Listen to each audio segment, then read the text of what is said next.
Kutipan Gubernur Jenderal Inggris Thomas Stamford Raffles menggambarkan jejak pertambangan timah di Pulau Bangka Belitung yang telah ada sejak abad ke-17 di masa Kerajaan Sriwijaya. Diawali pada tahun 1722, Kerajaan Sriwijaya menjalin perjanjian kerjasama perdagangan dan pertambangan dengan hanya menjual timah kepada VOC. Kemilau timah ternyata turut menarik perhatian pemerintah Britania di Indonesia yang kala itu dipimpin oleh Thomas Stamford Raffles. Timah pun menjadi rebutan di antara VOC dan pemerintah Britania karena negara Eropa membutuhkan timah untuk pembangunan. Kejayaan timah sejak zaman Kerajaan Sriwijaya dapat dilihat dari temuan prasasti batu kapur di Desa Kota Kapur, Kecamatan Mendo Barat, Kabupaten Bangka. Dulu Desa Kota Kapur merupakan kawasan penambangan timah. Selain itu, peninggalan Kerajaan Sriwijaya berupa lempengan-lempengan timah yang ditulisi huruf Sanskerta berisi mantra, makin memperkuat teori bahwa Kerajaan Sriwijaya sudah memanfaatkan keberadaan timah untuk menciptakan media tulis di samping serat kayu, gading, dan kertas. Sejarah timah di Indonesia ini sebenarnya kapan persisnya ditambang itu sebenarnya tidak diketahui, dan perkiraan ini pada masa Sriwijaya sudah ada bukti. Jadi situs arkeologi yang ditemukan di Palembang ada bongkah-bongkahan timah yang ditulis dalam bahasa Sanskerta. Artinya bahwa pada masa Sriwijaya abad ke-7 itu sudah mulai timah ditambang oleh penduduk setempat. Dan kemudian juga Sriwijaya ini melakukan perdagangan timah pada abad ke-7 itu sudah sampai ke Afrika. Jadi artinya baik dari segi penambangan maupun dari segi marketing atau pemasaran timah ini sudah dimulai pada masa Sriwijaya. Dan karena itu pula Sriwijaya ingin sebenarnya untuk monopoli perdagangan timah, penambangan timah yang ada di Bangka ini. Letak geografis timah berada di jalur timah Asia Tenggara atau yang lebih dikenal dengan Southeast Asian Tin Belt, memanjang dari arah utara ke selatan, mulai dari Myanmar, Thailand, Semenanjung Malaysia, hingga ke daerah kepulauan penghasil timah di Indonesia yaitu Pulau Kundur di Riau, Pulau Bangka Belitung, serta sebagian wilayah Kalimantan Barat. Kini, di abad ke-20, Pulau Bangka Belitung masih menjadi penghasil timah terbesar di Indonesia. Sebesar 30% permintaan timah di dunia internasional diproduksi di Pulau Bangka Belitung. Saat ini, timah memang sangat dibutuhkan sebagai bahan pendukung pembuatan berbagai barang elektronik yang digunakan dalam kehidupan sehari-hari. Sedangkan di zaman dahulu, timah hanya digunakan sebagai bahan solder untuk mematri kemasan kaleng-kaleng teh yang diproduksi oleh negara-negara luar.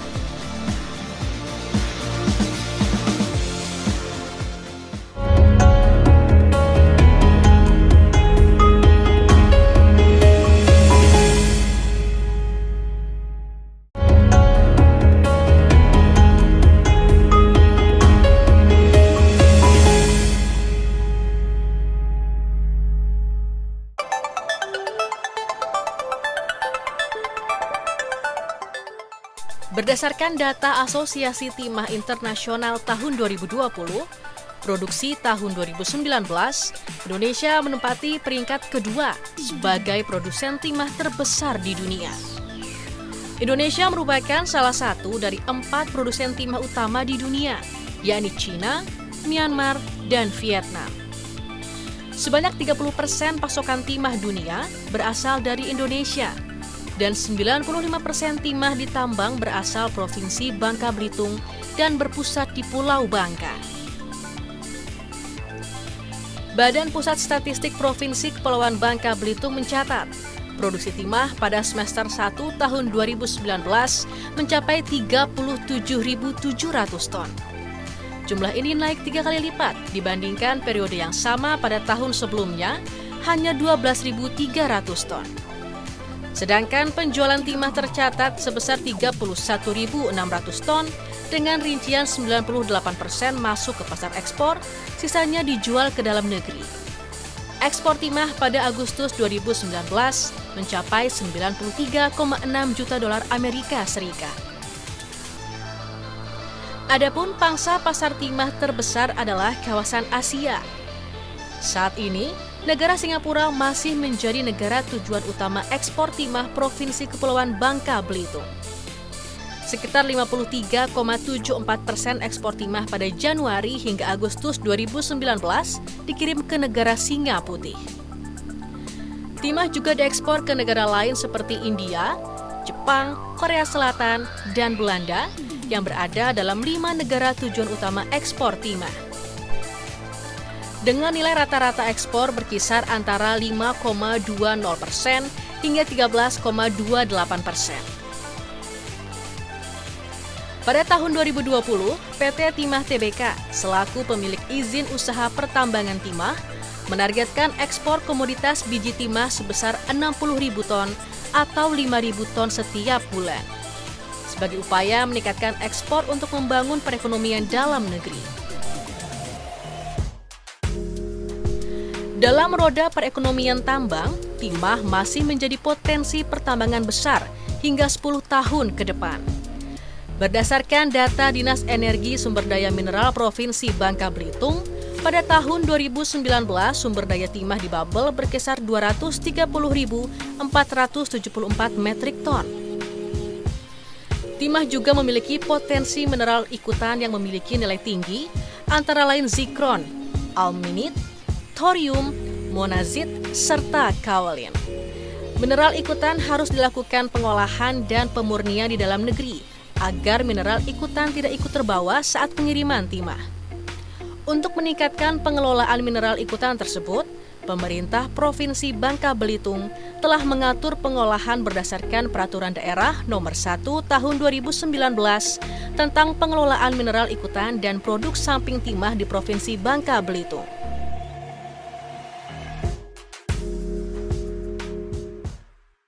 Perlu diinformasikan bahwa dalam bisnis pertimahan atau pelaksanaan usaha pertambangan timah kita mendengar istilah tiling.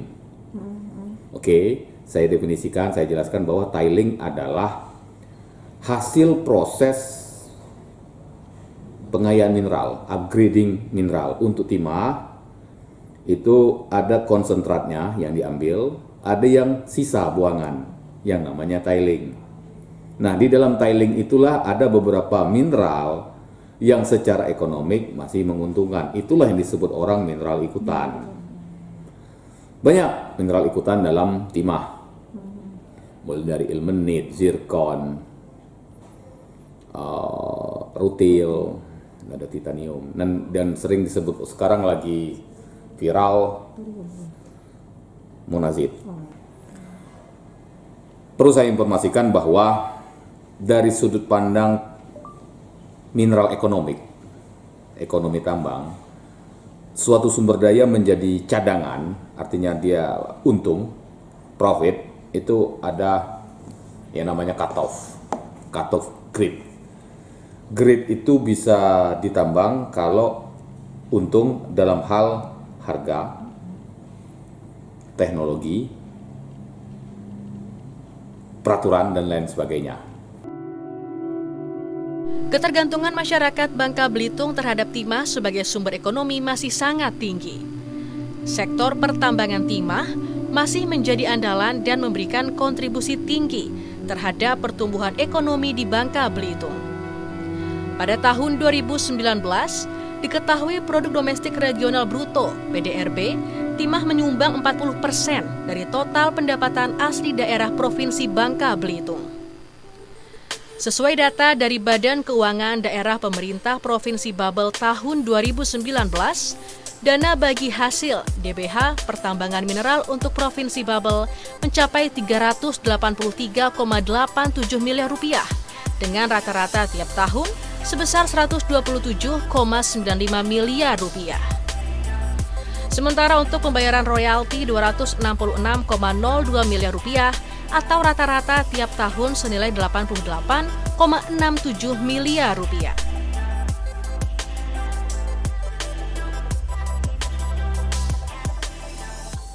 Memang pertambangan itu adalah masuk 40% PDRB kita. Tetapi lantas kita tidak boleh santai terpaku dengan penerima PDRB 40% dari pertambangan ini. Nah, makanya saya sampaikan bahwa kita sudah mulai harus, dan memang sudah kita kerjakan, sudah harus mentransformasikan tambang ini. Tambang ini dibiarkan saja, dia tetap begitu saja. Tetapi kalau sektor lain harus ada treatment di sektor pertanian dan lain sebagainya. Nah, pengalaman kita di saat masa pandemi ini, di mana sektor-sektor pada terjun payung, pertanian tumbuhnya tinggi. Untuk di Provinsi Bangka Belitung ini pertanian sekarang sudah tumbuh 22,7%. Pertambangan tinggal 7%. Hotel dan restoran apalagi turun. Jadi mumpung masih ada pertumbuhan di pertambangan ini, yuk kita manfaatkan sama-sama mentransformasi ke sektor lain. Tetapi harus didukung dengan sektor pertambangan, bukan pertambangan ditiadakan, tidak mungkin begitu.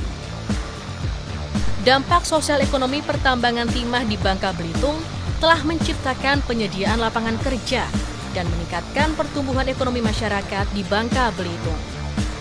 Kini, pemerintah Provinsi Bangka Belitung mulai bertransformasi ke sektor pariwisata, pertanian, dan perikanan yang merupakan potensi unggulan di Provinsi Bangka Belitung.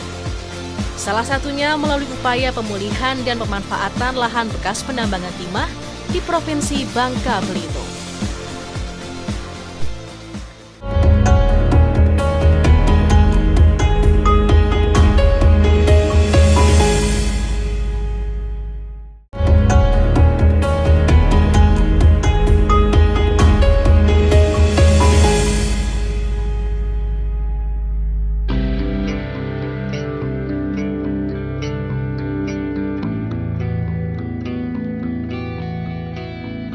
Pada tahun 2019, Walhi Provinsi Kepulauan Bangka Belitung menyebutkan sekitar 1.053.253,19 hektar lahan di Bangka Belitung rusak kritis.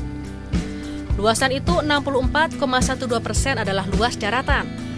Kerusakan hutan terparah berada di Pulau Bangka, yakni 810.059,87 hektar atau 76,91% dari daratan Babel. Kini lahan bekas tambang di Kepulauan Bangka Belitung mulai bertransformasi menjadi lahan hidup bernilai ekonomi. Pemanfaatan lahan bekas tambang disertai upaya pemulihan lahan yang telah rusak agar dapat berfungsi optimal, yakni melalui kegiatan reklamasi dan revegetasi untuk meningkatkan unsur hara tanah bekas penambangan timah. Berbagai upaya mengembalikan kandungan organik atau unsur hara tanah mulai dilakukan. Tahapan penataan lahan yang akan direklamasi diawali penimbunan kolong dan perataan tanah timbunan. Untuk menambah kandungan organik pada tumpukan timbunan yang minim unsur hara, dilakukan dengan menyebarkan jenis tanaman yang mudah tumbuh seperti kacang-kacangan yang disebut cover cropland. Peningkatan kandungan organik pada tanah di lahan eks tambang menjadikan lahan dapat digunakan sebagai lahan pertanian. Dinas Pangan dan Pertanian Kabupaten Bangka, Provinsi Bangka Belitung, mampu menciptakan inovasi lahan bekas tambang timah untuk budidaya padi sawah atau abang timah untuk budisa, yang menghidupkan kembali lahan bekas tambang untuk budidaya padi. Pengelolaan lahan bekas tambang menjadi lahan sawah ini dilakukan di Kelurahan Sinar Jaya Jelutung, Kecamatan Sungai Liat, Kabupaten Bangka sejak tahun 2015. Pemerintah setempat aktif menerjunkan tenaga penyuluh pertanian lapangan atau PPL untuk membimbing para petani yang tergabung dalam kelompok tani untuk dapat melakukan budidaya padi sawah di lahan bekas tambang dengan tepat. Pasti untuk dari Kabupaten Bangka sendiri, kita mendampingi banyak kegiatan untuk di lahan bekas tambang, khususnya di tanaman padi sawah ini. Yang pertama diantaranya kita harus menggunakan bibit unggul. Yang kedua adanya bantuan sapi dari pemerintah Kabupaten Bangka untuk kelompok tani ini. Kaitannya adalah dengan untuk memperbaiki struktur tanah. Dari kegiatan ini sapi tersebut diharapkan petani mampu secara mandiri menghasilkan pupuk organik yang akan dikembalikan ke tanah lahan bekas tambang ini. Itu salah satu teknologi yang ada yang kita terapkan di lahan bekas tambang ini sejalan dengan program dari Kabupaten Bangka sendiri. Pemanfaatan lahan eks tambang sebagai lahan pertanian yang dilakukan oleh warga Sinar Jaya Jelutung, Kecamatan Sungai Liat, Kabupaten Bangka yang tergabung ke dalam Gabungan Kelompok Petani atau Gapoktan Mekar saja. Kini berhasil panen padi dari lahan eks tambang timah hingga 5,1 ton per hektar. Para petani juga menerapkan program Mina Padi dengan melakukan budidaya ikan air tawar di sekitar areal persawahan. Budidaya ikan memanfaatkan kolong atau lahan bekas galian tambang timah untuk digunakan sebagai lahan budidaya ikan air tawar. Salah seorang petani, Rozali, merasakan sekali manfaat dari inovasi pemanfaatan lahan eks tambang sebagai lahan pertanian.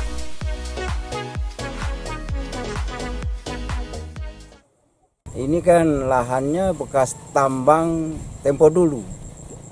Kalau nggak salah itu tambang ini sebelum tahun 70-an.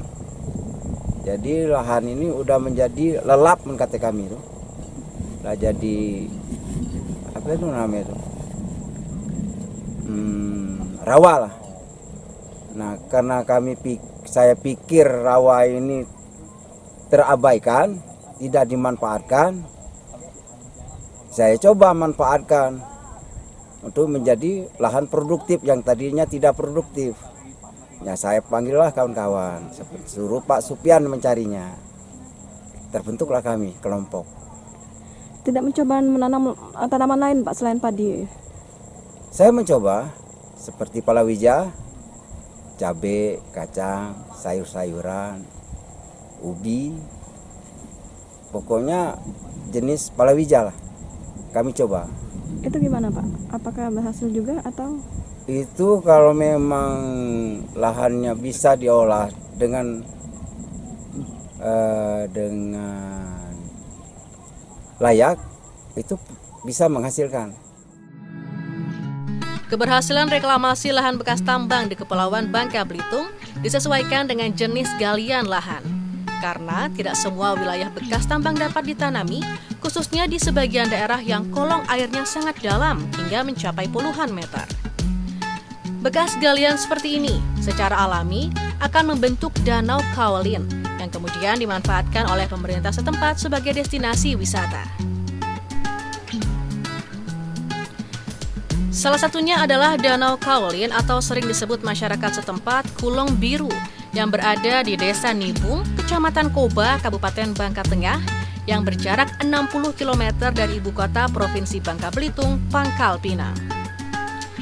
Melalui jalur darat, Danau Kaolin di Desa Nibung ini memakan waktu tempuh selama 60 menit.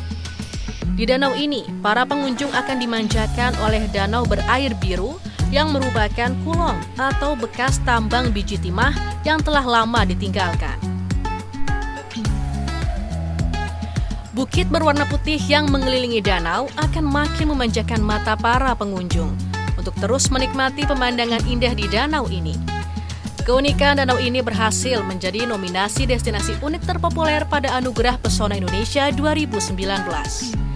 Kini Danau Kaolin di Desa Nibung merupakan destinasi wisata andalan di Kabupaten Bangka Tengah. Eks tambang ini yang saat ini kita data itu ada di Nibung, Kolong Biru. Terus kalau di Belitung itu Kolong Biru yang di Belitung, eks tambang juga. Terus di di Open Pit Namsalu yang merupakan salah satu geosite. Terus yang kemarin baru akan berkembang itu di Kabupaten Bangka, yaitu adalah kawasan eks tambang di daerah Desa Air Jungkung itu yang kawasan tambang reklamasi. Jadi itu yang kita memang lagi kita memiliki potensi, tetapi memang belum terkelola secara maksimal gitu. Tapi upaya itu bukan berarti kita itu anti dengan tambang, tidak. Tetapi pada saat lahan itu sudah tidak dimanfaatkan lagi, maka pariwisata bisa menjadikan lahan tersebut menjadi kawasan pariwisata, seperti itu. Pemanfaatan lahan bekas tambang timah yang juga berhasil dipulihkan adalah Kampung Reklamasi Air Jangkang di Desa Riding Panjang, Kecamatan Merawang, Bangka, Kepulauan Bangka Belitung yang merupakan daerah agrowisata seluas 32 hektar. Hanya berjarak 15 km dari pusat ibu kota Pangkal Pinang, para pengunjung dapat menikmati konservasi satwa luar di kawasan lahan eks tambang. Kampung reklamasi ini lahir dari kerjasama masyarakat, PT Timah, dan pemerintah setempat dalam melakukan reklamasi dengan pengembalian keanekaragaman hayati. Di sekitarnya juga ditanami berbagai jenis tanaman reklamasi yang bervariasi dan produktif menghasilkan dalam waktu 5 hingga 6 tahun seperti karet, jambu mete, mahoni, sengon, akasia, gaharu, dan durian lokal. Kegiatan pertambangan timah di Kepulauan Bangka Belitung telah menjadi jati diri masyarakat Bangka Belitung, sekaligus penggerak utama roda perekonomian di provinsi berjuluk Sepintu Sedulang ini. Pemerintah provinsi, perusahaan timah, dan masyarakat saling bekerja sama dengan mengupayakan pemulihan dan pemanfaatan lahan bekas tambang secara optimal untuk bidang pertanian, peternakan, serta pariwisata. Hal ini juga merupakan langkah pemerintah setempat untuk mempersiapkan masyarakat agar turut menggerakkan roda perekonomian di sektor non-pertambangan untuk terus menjaga kesinambungan perekonomian masyarakat kelak.